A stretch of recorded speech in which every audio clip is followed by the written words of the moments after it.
So hello everybody, this is Christina here, your GradSquare mentor, and today here we meet for the IPMAT Indore 2024 analysis. So IPMAT Rohtak was done on May 18th, and yesterday you had this IPMAT Indore paper, right? So we just took some time to look out to the students and just gather some information and then come back with the analysis video for you all. So let us have a first glimpse of how the paper looked like. So first of all, there was no change in the pattern. So we knew as per the previous years that the number of questions in the quantitative ability, okay, that is the MCQ part, is going to be 30, the short answers is going to be 15, and verbal ability is going to be 45. Each right answer carried a total of 4 marks, and then every negative marking of -1 for every incorrect answer. Okay, so the maximum marks awarded for the MCQ quantitative ability was 120. The total marks for your quantitative ability short answers was 60, and then for the verbal ability was 180. And the time duration stays fixed for each of these three sections, 40 minutes each. Okay, now when the students looked at the paper, okay, the first thing was that the short answer type of questions were comparatively easier than the previous year's paper. Okay, so usually the essay is where usually the essay or the short answer type of questions is where the students read, but this time it was relatively easier. Okay, and the second thing was MCQ was a great blow because whatever the students had been practicing, the level of difficulty was much more higher, okay, than the previous year. So usually this would be the easier one compared to the SA, but this time this was a blow. And then finally, when the VA paper came in, the VA section came in, it sounded as a breeze for every student because it was a normal as expected paper. Okay, so let us now dwell deeper into what are the sectional insights that we get. Okay, so the quantitative ability essay, okay, the number of questions may vary here and there with plus or minus 1 overall, my dear, or plus or minus 2, because this is from the student insight. Okay, so we have not looked into the actual paper, so we'll have to wait. So number system, there was one question on it. Okay, and usually the number system question that comes here is always the easier one. Okay, so ratio and proportion, statistics, no, unfortunately more number of questions on statistics on this particular paper. That was the only thing that was different. Okay, otherwise this except for the statistic part, the other questions were all relatively much more easier. So interest was an easy based question. Okay, so geometry, 2 questions. You had ratio and proportion, 1 question. Modulus and modulus, you had 2 questions, and the function, 1 question was there. Interest calculation, you had 1 question. Geometry, 2 questions.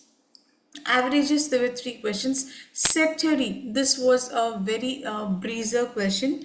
Logarithms, again a easy one. Matrices and determinants, also a easy one. Okay, so probability. So this was the overall mix up, okay, of the questions in the quantitative ability essay section. Now what could be a good attempt here? See, quantitative ability, the number of questions is just here 15, okay, in the short answers part. Okay, so if you have done around 6 to 8 questions properly correct, okay, with proper accuracy, then I think that definitely is going to be a good breezer for you. And then going on to the next one, quantitative ability MCQ part. Now in the quantitative ability MCQ part, we saw that the questions were properly mixed up from all the different modules of the quantitative ability part. Okay, so number systems, one breezer question was there. So time, speed and distance question was based on boards and streams. Okay, then 1 question was there, ratio 1 question was there, interest 1 question, averages 1 question. So if you saw, the question that were doable came from this particular section. Okay, so geometry also there was one perimeter given question, so that was pretty easy to be done. Okay, and then trigonometry, the two questions that were given were a little bit confusing. Okay, so trigonometry again, one question here was doable. So basic algebra, okay, set theory, logarithms, function. Again, the previous questions from set theory and logarithms. So these are the kind of questions that had to be initially picked up. Okay, progressions, I think this time we had a GP. Okay, and PNC probability. Okay, these sections were also there, two questions each. The data interpretation, which actually is one of the easiest parts and to which most of the question students usually run to. Okay, this particular part was difficult, so this added to the anxiety of the students, because students normally search for this and then they do it, right? But this time it was a little bit of confusing, and some of them have also said that the answers did not match with the options given. So for that we'll have to look into the paper and then get back. As of now, I'm not commenting anything on that.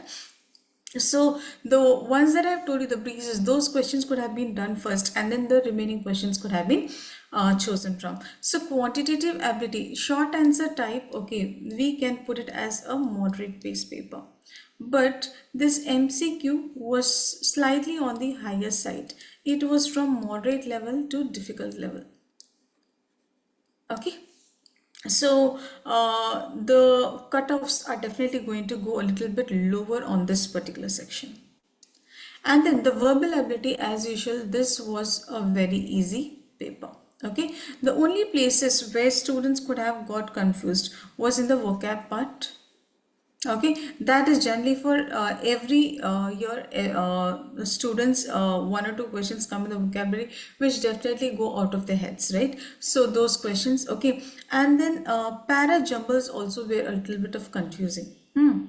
So other than that, I think all the other questions here were of the same expected level of difficulty. Reading comprehension, two sets, fill in the blanks, that is a closed test and all.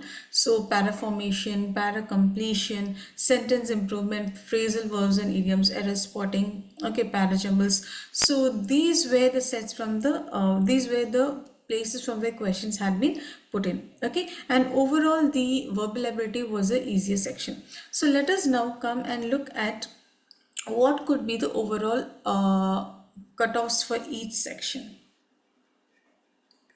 Okay, now let's look category wise. So this essay section this time was much more easier, right? So the cutoffs would definitely tend to go a little bit higher. Okay, so I was expected from 20 plus, okay, but I'll put it as 23 and 25 because this sounded easy. Okay, and many students have come out and said that this was a very easy section comparatively. Okay, and compared to the MCQ, this was really much more easier.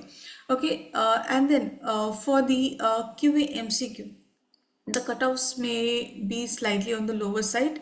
Okay, so in the starting 30s, or I would keep the upper limit as 35. Okay, and VA as usual, my dear, the cutoff, okay, because the paper was of the same level of the previous year, so the cutoff is definitely going to be somewhere around 120 to 125. Okay, and as per the general cutoff, okay, and the previous year proportions in the NCOPC, EWS, SC/ST category, I've just put in the other cutoffs also. Okay, and if you see, last year the overall cutoff went to 275 plus for the general category, right? So this time, even if we less it by some 25, okay, so I think that the overall good score, now if you have a very good score of 235 or 240 plus, now you are very safe. Okay, though the cutoff may go a little bit slightly lower, but I can say you that if you maintain, okay, a 235 240 plus, I think that's definitely going to save you, right? So that's all about the first insights into this particular paper. So in case of your preparation for any of the other IPM or BBA for the next year, okay, you can always contact Archana or Sanjukta, who are our student advisors. Okay, or please do mail us any doubts at ask@gradsquare.net. And I think ZipMat is also coming up, okay, on June 6th. So see my dear, most of us definitely might have got so much tired after yesterday's exam, okay. So that doesn't matter, okay, whatever you had prepared was all given, okay, on the D-Day. So that's all fine. So whether it went well or whether it did not go well, okay, do not carry out those emotions to the next paper. So right from today it'll start preparing for your ZipMat. So conceptually whatever you have done for the last few months, that should be more than enough. Just go ahead and start practicing a few mocks before you go for the actual exam. So with that, I'll be signing off. Thank you so much.